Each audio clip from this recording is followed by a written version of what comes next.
रतनपुर नाम के एक गांव में 4 सहेलियां रहा करती थी।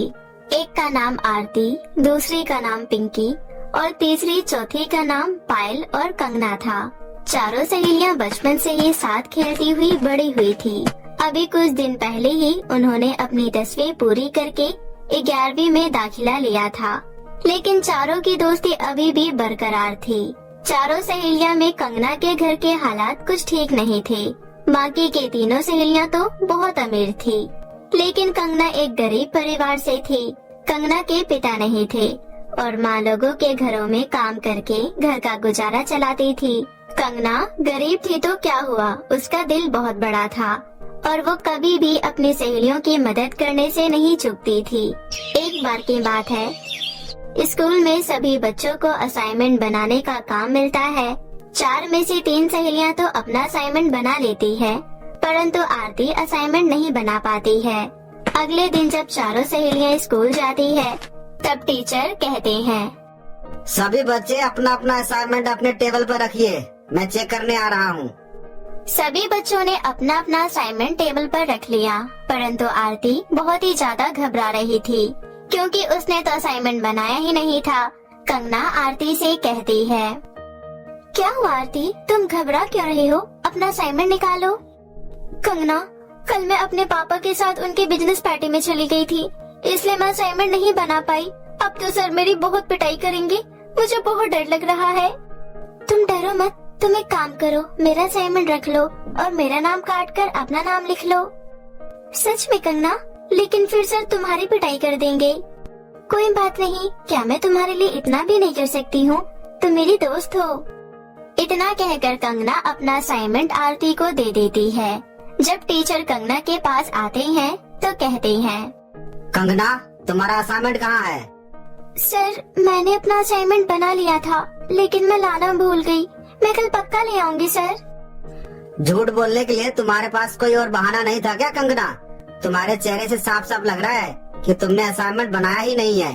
अभी से भी समय है, पढ़ाई लिखाई पे ध्यान दो, वरना फेल हो जाओगे। अब सभी बच्चों के सामने 10 उठक बैठक लगाओ। टीचर के कहने पर कंगना सभी बच्चों के सामने 10 उठक बैठक लगाती है। थोड़ी देर बाद जब लंच हो जाता है, तो कंगना की बाकी 3 सहेलियां उसके पास आती है और फिर आरती कहती है, तुम्हारा बहुत बहुत धन्यवाद कंगना, और साथ में मैं तुमसे माफी भी मांगना चाहती हूँ। माफी किस लिए? मेरी वजह से तुम्हें पूरी क्लास के सामने उठक बैठक करना पड़ा, मुझे माफ कर दो। अरे कोई बात नहीं पागल, लंच हो गया है, चलो खाना खाते हैं। उसके बाद चारों सहेलियां खाना खाने चली जाती है। कंगना के अलावा बाकी तीनों बहुत अच्छा खाना लाया करती थी, लेकिन कंगना सूखी रोटी और चटनी लेकर आया करती थी। लेकिन फिर भी उसकी तीनों सहेलियां उसको बिल्कुल भी ऐसा एहसास नहीं करवाती थी कि उसका खाना अच्छा नहीं है। वो तीनों बड़े ही चाव से कंगना का खाना भी खाया करती थी। वैसे कंगना, तेरे घर की धनिया की चटनी तो बहुत ही कमाल की होती है, खाकर मजा ही आ जाता है। हाँ आरती, तुमने बिल्कुल सही कहा, मुझे भी कंगना के घर का खाना बहुत अच्छा लगता है। रहने भी दो अब तुम लोग, मुझे पता है तुम लोगों को सैंडविच और कटलेट के आगे मेरी सूखी रोटी और धनिया की चटनी थोड़ी ना अच्छी लगती होगी। तुम तो बस मेरा दिल रखने के लिए कहती हो। ऐसा कुछ भी नहीं है कंगना, अब तू ज्यादा मत बोल और चुपचाप से खाना खा, समझी? बड़ी आई। इसी तरह उन चारों में बहुत प्यार था। कुछ समय बीत जाता है और उनकी दोस्ती में कोई भी बदलाव नहीं आता है। एक बार की बात है, कंगना का बर्थडे आने वाला था। उसी विषय में कंगना की तीनों सहेलियां आपस में बात कर रही थी। गाइस, कंगना का बर्थडे आने वाला है और तुम्हें तो अच्छे से पता है उसके घर में उसका बर्थडे सेलिब्रेट नहीं करते। हाँ, तुम सही कह रही हो। तो फिर हमें क्या करना चाहिए? मैं बताती हूँ हमें क्या करना है। हम उसके लिए एक सरप्राइज पार्टी प्लान करते हैं और तीनों मिलकर उसे एक बहुत एक्सपेंसिव गिफ्ट देंगे। हाँ, ये आइडिया सबसे बेस्ट है। मुझे तुम्हारा आइडिया बहुत अच्छा लगा। लेकिन क्या? हम सब कोई जॉब तो नहीं करते, तो हम इतने सारे पैसे कहाँ से कलेक्ट करेंगे? अपनी पॉकेट मनी से। हमें हर हफ्ते पॉकेट मनी तो मिलती है ना। हम तीनों अपनी अपनी पॉकेट मनी सेव करेंगे और उसके बाद एक छोटी सी पार्टी प्लान करेंगे और उसके लिए एक एक्सपेंसिव सा लहंगा खरीदेंगे, क्योंकि उसके पास कोई लहंगा नहीं है और उसे लहंगा बहुत पसंद है। तीनों आपस में कंगना के बर्थडे की प्लानिंग कर लेती है। अब वो तीनों अपनी हर हफ्ते की पॉकेट मनी सेव किया करती थी। दिन बीतते जाते हैं और समय का बिल्कुल पता नहीं चलता। कंगना के बर्थडे से एक दिन पहले पिंकी और पायल आरती के घर जाती हैं और तीनों अपने अपने पैसे काउंट करती है। हम तीनों के पैसे मिलाकर टोटल 2000 रूपए हुए हैं। 2000 में हम सब कुछ कैसे मैनेज करेंगे? देख, 1000 में तो हमारी पार्टी प्लान हो जाएगी, बाकी के 1000 रूपए का लहंगा खरीद लेंगे। कौन देगा तुझे 1000 रूपए का लहंगा? तुझे पता नहीं है लहंगे का प्राइस कितना ज्यादा होता है? हाँ, मुझे दुनियादारी की नॉलेज कहाँ है? हम सबकी दादी अम्मा तो तू ही है ना। यार गाइस, तुम दोनों लड़ना बंद करो। अभी हम जिस चीज की प्लानिंग कर रहे हैं उस पर फोकस करो। हम एक काम करते हैं, मार्केट चलकर पता कर लेते हैं, क्या पता हमें कोई 1000 रूपए का कोई अच्छा सा लहंगा मिल जाए। पिंकी की बात मानकर वो तीनों मार्केट चली जाती है। तीनों मार्केट तो चली जाती है, लेकिन उन्हें पूरा मार्केट घूमने के बाद भी 1000 रूपए का लहंगा कहीं नहीं मिलता। वो तीनों काफी मायूस हो जाती है। पायल की आंखों में आंसू आ जाते हैं और वो कहती है, यार हमने कितना कुछ सोचा था, लेकिन हमें शाम हो गई है और अभी तक हमने कुछ भी अरेंज नहीं किया है। न ही लहंगा मिला और अभी तक हमने उसके बर्थडे के लिए डेकोरेशन भी नहीं किया। आज रात को 12 बजे ही हम उसे सरप्राइज देने वाले थे। मायूस मत हो यार, हमने अपनी तरफ से तो पूरी कोशिश की है ना। चल घर चलते हैं। इसके बाद तीनों अपना मुंह लटकाकर घर की ओर जाने लगती है। तभी उन्हें अचानक से सुनसान रास्ते पर एक दुकान दिखाई देती है, जिसके ऊपर बड़े बड़े अक्षरों में लिखा था कि यहाँ 1000 रूपए से कम दाम में ही लहंगे मिलते हैं। ओए, अचानक से यहाँ पर ये दुकान कहाँ से आई? हम मार्केट भी तो इसी रास्ते से गए थे, उस टाइम तो कोई दुकान नहीं थी। चल, अब तो अपना गोबर वाला दिमाग लगाना बंद कर। क्या पता हमने ना देखा हो इस दुकान को। चल अंदर चलकर देखते हैं। वो तीनों अंदर चली जाती है। वहाँ पर एक बहुत खूबसूरत लड़की लहंगा बेच रही थी। उन्हें उस दुकान में 1000 रूपए में ही एक बहुत खूबसूरत लहंगा मिल जाता है, जिसे पाकर वो तीनों बहुत ज्यादा खुश होती है और उस लहंगे को लेकर वो तीनों आरती के घर चली जाती है। आरती कहती है, गाइस हमें लहंगा तो मिल गया, अब हमें डेकोरेशन करना है। चलो लग जाओ अपने अपने काम पर। उसके बाद वो तीनों आरती के घर में ही बहुत अच्छा बर्थडे का डेकोरेशन करती है।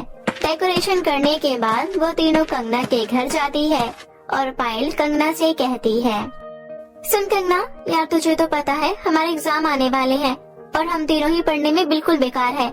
हम चारों में सबसे ज्यादा पढ़ने में तेज तू ही है। आज प्लीज हमारे साथ आरती के घर चलना। हमने सोचा है हम रात को बैठकर ग्रुप स्टडी करेंगे। अरे बस इतनी सी बात, रुको मैं मम्मी से पूछ कर आती हूँ। कंगना मम्मी से पूछ कर आती है और उसके बाद वो तीनों आरती के घर चले जाते हैं। आरती के घर में दूसरे कमरे में बैठकर वो लोग झूठ मूठ का पढ़ाई करने का ढोंग करने लगते हैं। जैसे ही 12 बजते हैं वो सभी जोर से चिल्लाती है, हैप्पी बर्थडे कंगना। अरे यार, तुम लोगों को मेरा बर्थडे याद था? मुझे तो खुद ही मेरा बर्थडे याद नहीं था। Thank you so much. अच्छा अब किताबों को छोड़ और हमारे साथ चल। वो तीनों मिलकर कंगना को डेकोरेशन किए हुए रूम में लेकर जाती हैं। इतनी अच्छी सजावट और सुंदर सा केक देखकर कंगना बहुत खुश होती है। तभी वे लोग उसे लहंगा देते हैं। कंगना को लहंगा भी बहुत पसंद आता है और वो तुरंत अपने पुराने कपड़े चेंज करके वो लहंगा पहन लेती है। लहंगा कंगना के ऊपर बहुत जच रहा था। उसके बाद वो अपनी सभी सहेलियों के साथ केक कट करती है और पूरी रात वो लोग बहुत डांस करते हैं और पार्टी करते हैं। सुबह कंगना अपनी सहेलियों से कहती है, तुम लोगों का बहुत बहुत धन्यवाद। मैं अपना ये बर्थडे जीवन में कभी नहीं भूल पाऊंगी। थैंक यू सो मच मेरे बर्थडे को यादगार बनाने के लिए। चल चल अब ओवर एक्टिंग मत कर। कंगना की ये बात सुनकर सभी हंसने लगते हैं। उसके बाद कंगना अपने घर जाती है और अपनी माँ को सारी बात बताती है। कंगना की माँ भी बहुत खुश होती है। कंगना ने लहंगा पहना हुआ था। वो लहंगा पहनकर जैसे ही खाना खाने के लिए बैठती है, उसका खाना बहुत स्वादिष्ट पकवानों में बदल जाता है। ये सब देख कंगना को कुछ भी समझ नहीं आता। अरे ये सब कैसे हुआ? जैसे ही मैंने इस खाने को छुआ, मुझे ये स्वादिष्ट पकवान मिल गया खाने के लिए। फिर कंगना वो स्वादिष्ट पकवान बहुत खुश होकर खा लेती है। अभी तक उसे इस बात का अंदाजा भी नहीं था कि उसका लहंगा जो उसकी सहेलियों ने उसे गिफ्ट किया है वो एक जादुई लहंगा है। इसी तरह कुछ दिन बीत जाते हैं। सब कुछ नॉर्मल चल रहा था। एक बार की बात है, एक रात बहुत तेज बारिश होने लगती है। कच्चा मकान होने के कारण कंगना का मकान बारिश में ढह जाता है और कंगना और उसकी माँ बेघर हो जाती है।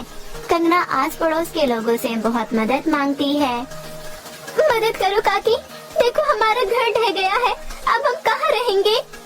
तो हमसे क्या कह रही है, हम तेरी कोई मदद नहीं कर सकते।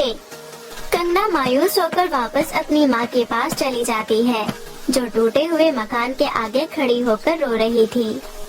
रो मत माँ, देखना भगवान हमारी मदद जरूर करेंगे। तभी अचानक से कंगना का जादुई लहंगा, जो कि मलबे के नीचे दबा हुआ था, एकदम से बहुत बड़ा आकार ले लेता है और एक लहंगे के घर के रूप में बदल जाता है। ये सब देख दोनों माँ बेटी बहुत हैरान हो जाती है। माँ, ये तो वही लहंगा है जो मेरी सहेलियों ने मुझे मेरे बर्थडे पर गिफ्ट किया था। अच्छा, इसका मतलब उस दिन जो अचानक से अच्छे अच्छे पकवान मेरे सामने आ गए थे वो इस लहंगे के जादू से हुआ था। मतलब ये लहंगा जादुई है। चलो माँ, अंदर चलकर देखते हैं। फिर दोनों माँ बेटी उस लहंगे के घर के अंदर जाती हैं। वो घर बहुत ही विशाल था और बहुत आलीशान भी था। वहाँ उनकी जरूरतों की सारी चीजें मौजूद थी। कंगना बहुत खुश होती है।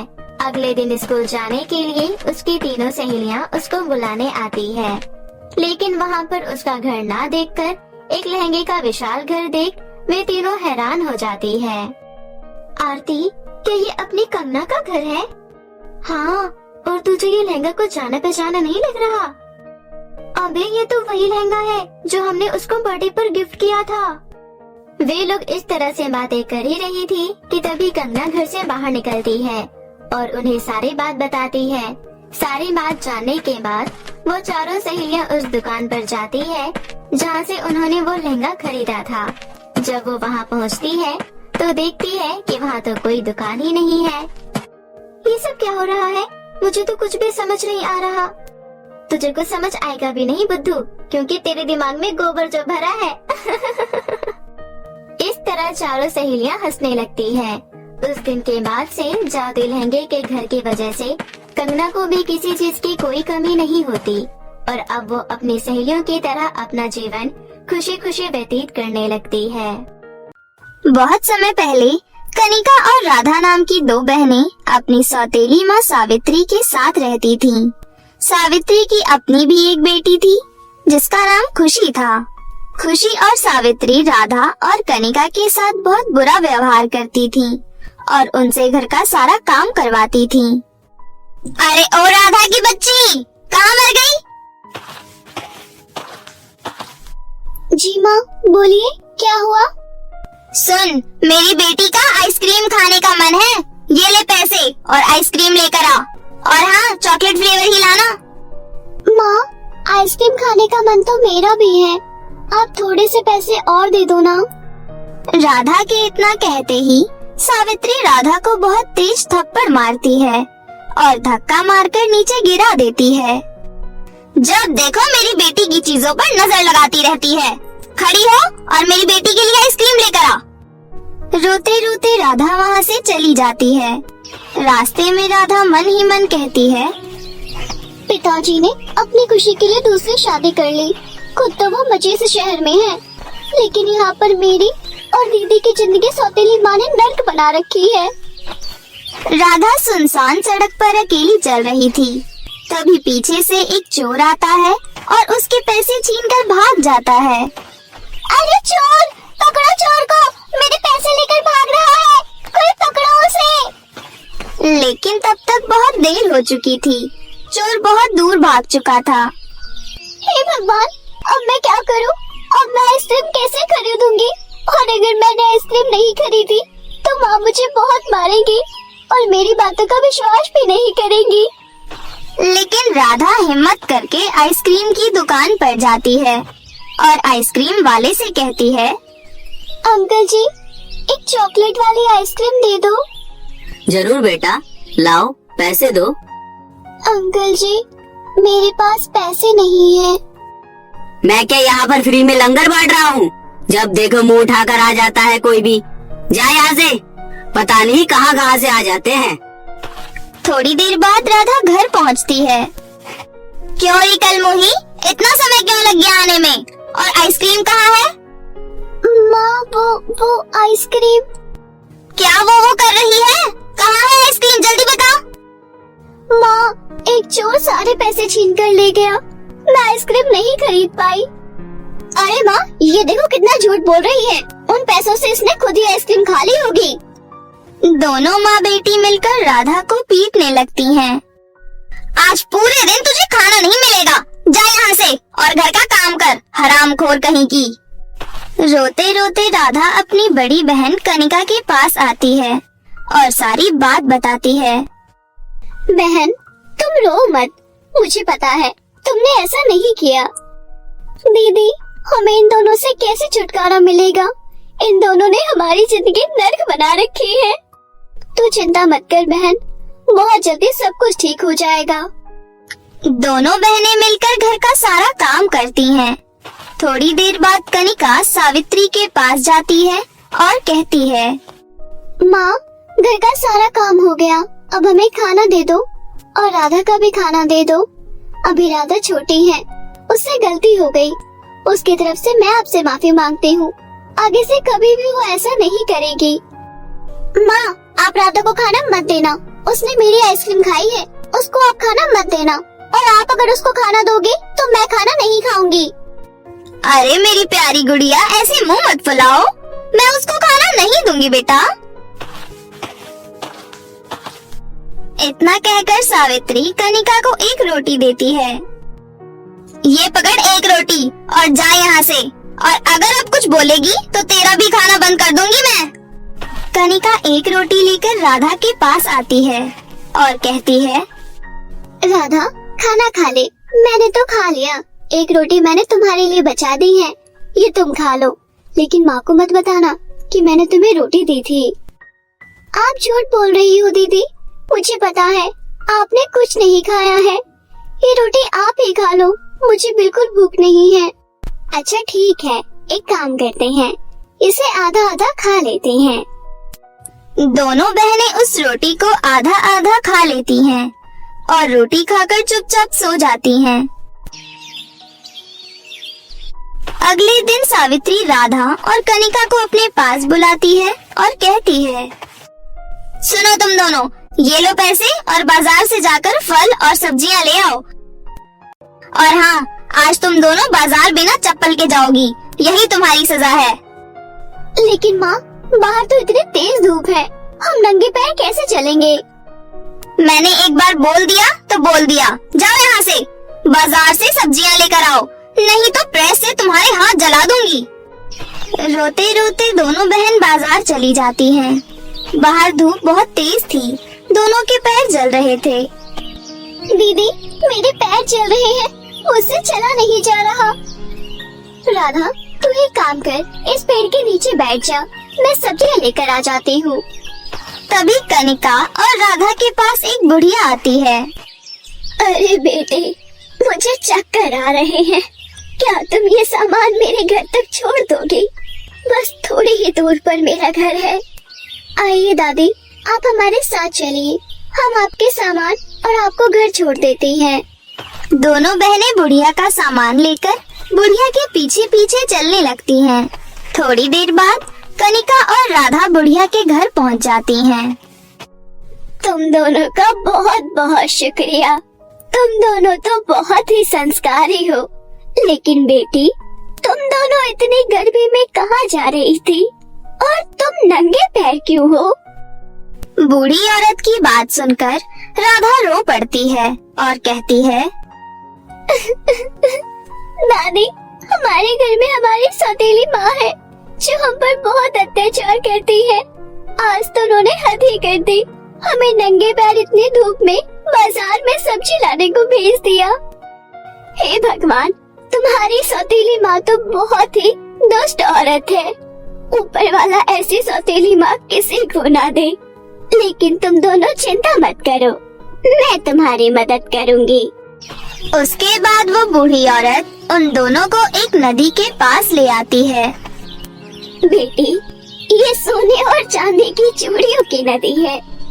हे जादुई नदी, इन दोनों बहनों की मदद करो। तभी उस नदी से सोने और चांदी की चूड़ियां बाहर निकल कर आती हैं। बेटी, तुम ये चूड़ियां रख लो। ये सोने और चांदी की जादुई चूड़ियां हैं। ये तुम्हारी हर मुसीबत में मदद करेंगी। उसके बाद दोनों बहनें चूड़ियां लेकर अपने घर चली जाती हैं। अब जब भी सावित्री राधा और कनिका को मारती थी तो राधा और कनिका बहुत हंसती थी। उन दोनों पर मार का कोई असर नहीं होता था और अब वो दोनों अपनी सौतेली माँ से खाना भी नहीं मांगती थी। वो दोनों सोने और चांदी की चूड़ियों से ही खाना मांगती थी और सोने और चांदी की जादुई चूड़ियों की मदद से घर का सारा काम भी कर लेती थी। माँ, आप देख रही हो ना, आजकल दोनों बहनें कुछ ज्यादा ही खुश रहती हैं और अब तो आपसे खाना भी नहीं मांगती और तो और घर का काम भी बहुत जल्दी कर लेती है। हम दोनों इन्हें कितना मारते हैं लेकिन कोई असर ही नहीं है इन दोनों पर। मुझे लगता है कुछ न कुछ गड़बड़ जरूर है। आज से हम दोनों इन दोनों पर नजर रखेंगे। दोनों माँ बेटी छुपकर राधा और कनिका पर नजर रखने लगी। एक दिन राधा और कनिका सोने और चांदी की चूड़ियों से खाना मांगती हैं, तो वो सब सावित्री और प्रिया देख लेती हैं। अरे माँ, इन दोनों के पास तो सोने और चांदी की जादुई चूड़ियाँ हैं। माँ, ये चूड़ियाँ मुझे भी चाहिए। इसके बाद सावित्री और खुशी राधा और कनिका के कमरे में जाती है और उनसे चूड़ियां छीन लेती है। इसके बाद खुशी और सावित्री अपने हाथों में चूड़ियां पहन लेती हैं, लेकिन चूड़ियां पहनते ही उन दोनों को बहुत तेज करंट लगता है। अरे माँ, इन चूड़ियों में तो करंट आ रहा है। बचाओ, कोई बचाओ मुझे। राधा, कनिका, बेटियों मुझे माफ कर दो। हमने तुम्हारे साथ बहुत गलत किया है। रोको ना इनको। सोने और चांदी की जादुई चूड़ियाँ, इन्हें माफ कर दो, इन्हें छोड़ दो। राधा के इतना कहते ही सावित्री और खुशी के हाथों में से चूड़ियां निकल जाती हैं। हमें माफ कर दो बेटी, हम आज के बाद तुम्हारे साथ बहुत अच्छा व्यवहार करेंगे। उस दिन से खुशी और सावित्री दोनों राधा और कनिका से अच्छा व्यवहार करने लगी। अब सभी मिलजुल कर हंसी खुशी रहने लगे।